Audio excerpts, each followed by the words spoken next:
Hey guys, let's get more news about Miami Heat, but first, don't forget to subscribe and leave your like. The Miami Heat's offense has changed, but so have how their top players score.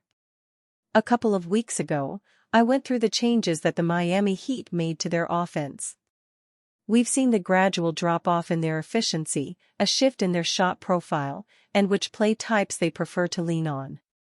Continuing with the changes in their offense, we'll be digging deep into the individual players. We went through the system. We went through the changes as a whole for the team. But equally as important in these changes is what happened with the players over the years.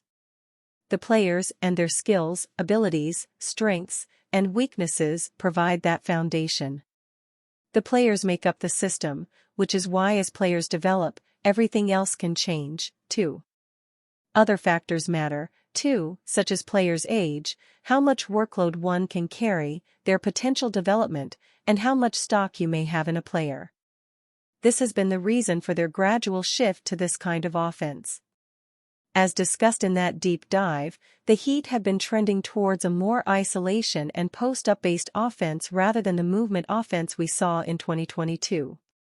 This means that certain players have drastically different play styles, too. So, that's what we'll be looking at today. Only 4 players are on the current team and played in 2020: Jimmy Butler, Bam Adebayo, Duncan Robinson, and Tyler Herro. We'll focus on their changes because we have all the data for them.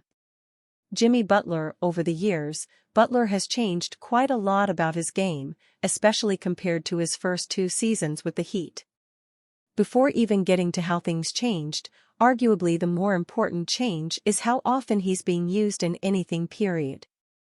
Here are his usage and tracking stats. The first glaring change is he simply doesn't have that many touches, nor does he dominate the ball as often.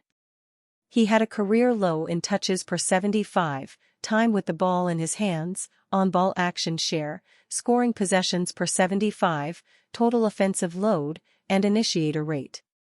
That's understandable given his and how he ended each playoffs with an injury. Although those stats aren't available for different lineups, but if we look at his usage percentage with both Adebayo and Herro on the court, you can see another drop-off. With both on, Butler has a 20.2% usage. It's fair to assume a lot of those tracking stats would be even lower in those minutes, too. That has been the biggest difference out of any year. We've never seen Butler be this little involved on the ball, and that alone makes the biggest difference in the team's offense as a whole. When looking at his play type frequency and efficiency, there's a noticeable shift. Here's his pick-and-roll frequency and efficiency. Since 2020 in the regular season, he dropped his P&R frequency by almost 15%. In those 2 seasons, over a third of his offense was this, and now it's barely a fifth. His efficiency has been relatively steady outside of the 2023 season. Instead, he's been going for a lot more isolation and post-ups. I'd assume that if the P&R usage drops, it would be because he's more off-ball, but that's clearly not the case. Miami Heat legend Udonis Haslem partners with Wells Fargo to support South Florida communities. Miami Heat legend Udonis Haslem retired from the NBA in 2023, but his impact on South Florida is far from finished. While Haslem remains involved in the sports world as the Heat's vice president of basketball development, he is also serving surrounding communities. Haslem recently partnered with Wells Fargo, the Bank of Doing, to aid families across South Florida. He shared with Miami Heat on SI's Anthony Pasiala the importance of teaming up for this initiative.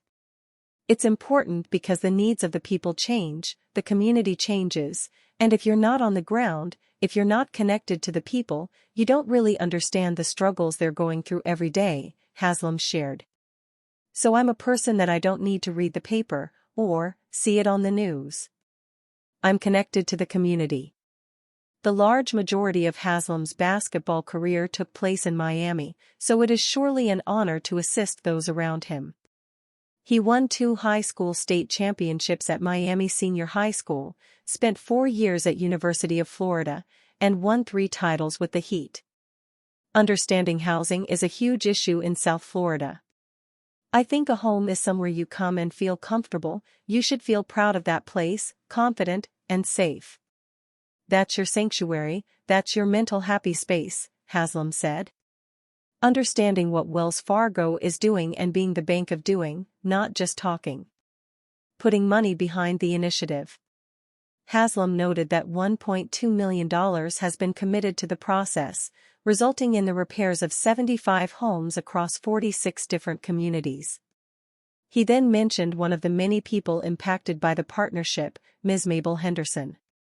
She is a Miami native who achieved her lifelong dream of independently owning a home in 2018, but her home required critical repairs to maintain quality of life for her family. Thanks to Haslam and Wells Fargo, these repairs were made possible, leaving her with nothing but smiles. Ms. Mabel is just one of many that have this fight going on, Haslam said. They get up, hit the ground running, work hard, and do all the right things. This is an example for so many people that there are people that care, there are people that are listening, and help is on the way if you just go down the right path and do the right things. As an esteemed member of the Miami community, it should not come as a surprise to see the Heat legend helping those around him. Report: Miami Heat eyeing Naser Little. The Miami Heat are one of 4 NBA teams, along with the Boston Celtics, Sacramento Kings, and Golden State Warriors, that are eyeing 2019 first-round pick Naser Little. Little played 45 games, 2 starts, with the Phoenix Suns in the 2023-24 regular season and averaged 3.4 points, 1.7 rebounds, and 0.5 assists per contest. He also shot 46% from the field and 30% from three-point range in that span.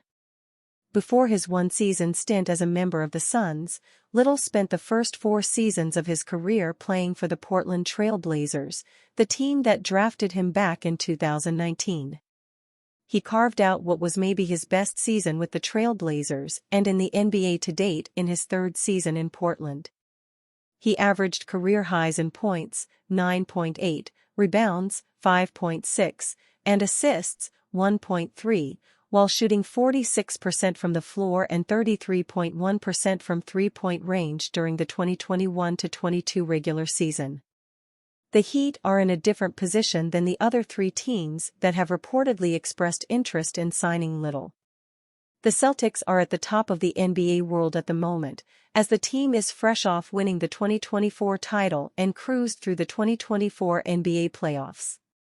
The Warriors have a dynasty that is seemingly on its last leg after the team didn't even qualify for the 2024 NBA playoffs, and the Kings missed out on the playoffs as well after they won 46 of their 82 games in the regular season.